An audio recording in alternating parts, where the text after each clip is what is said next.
I'm building a double weave cloth, and not only double weave, it's a summer winter block weave. An ideal weave structure for rugs because the cloth is not only reversible but inversible. So integral to the foundation of the cloth is my design shift, and you can see it on the piece behind me, where blue is on the top side, rose is on the back. This project is a 3-panel rug. I can work at about a 4-foot maximum width, and anything over that is pieced in panels. I'm building the 3rd panel of what will be an 11-foot by 14.5-foot finished rug.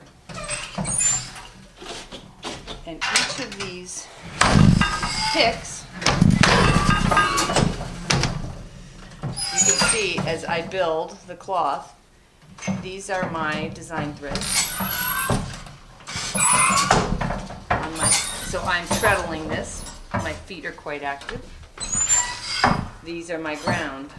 This is every fourth thread, my foundation. So as I'm building the cloth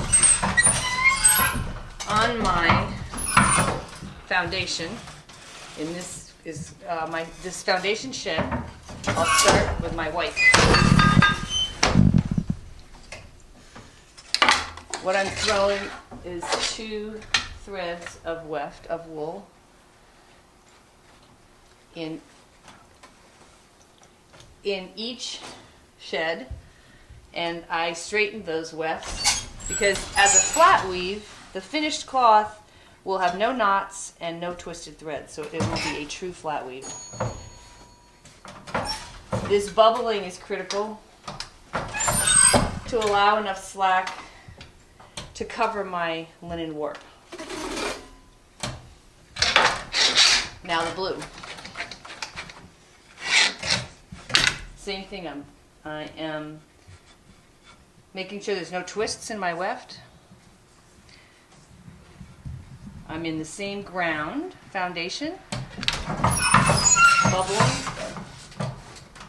and as you see,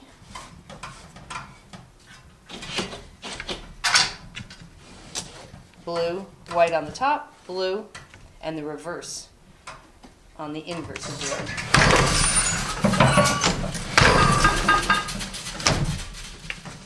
This loom is unique, is a hand Jacquard loom.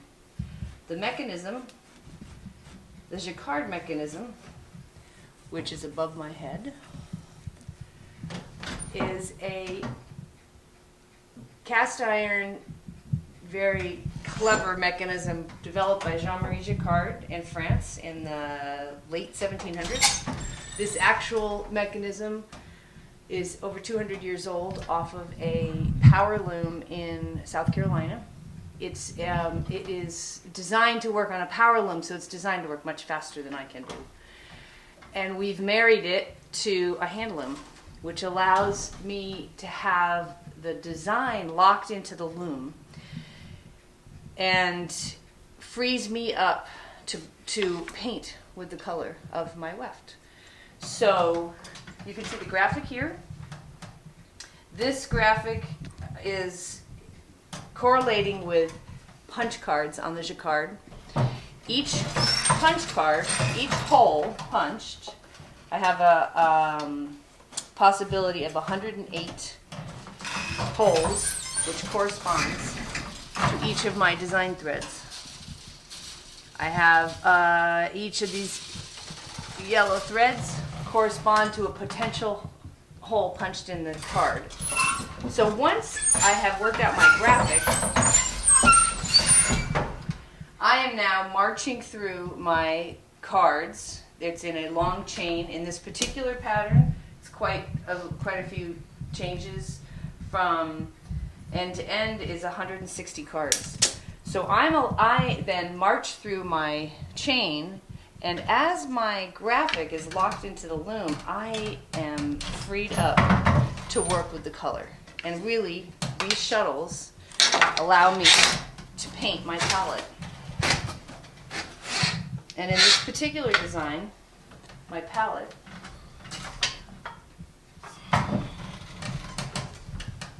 is 5 shades of my blue and about 20 shades from my reds. The ends of the rugs go from a claret red to the center into a sandstone with multiple dye baths getting there in between. So this particular project involved 127 pounds of wool dyed in 25 dye baths from the range of the blues, from dark to light. Then carefully wound on my shuttles. I work with almost 40 shuttles potential, and that is my color palette. So as I'm weaving, I'm making those decisions. I have freedom in those decisions. The graphic, in fact, is locked in to the loom. So we'd call that loom controlled pattern.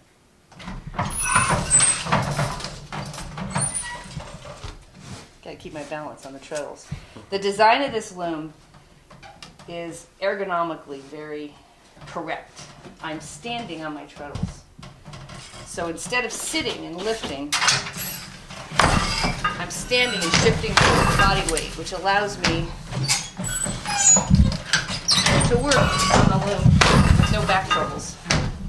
So I'm keeping track of my design threads, and my ground.